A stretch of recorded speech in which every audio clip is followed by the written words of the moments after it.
Master మమ్మల్ని వదిలిపెట్టి వెళ్లొద్దంటూ అనకాపల్లి జిల్లా పి కందిపూడి ప్రభుత్వ పాఠశాల విద్యార్థులంతా బోరున విలపించారు.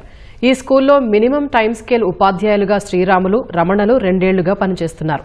ఈ ఇద్దరు నిత్యం పాఠశాలకు వచ్చి చదువులో వెనకబడిన విద్యార్థులకు మరో గంట అదనంగా బోధన చేసేవారు. గురు శిష్యులన్న భేదం లేకుండా స్నేహంగా మెలిగారు.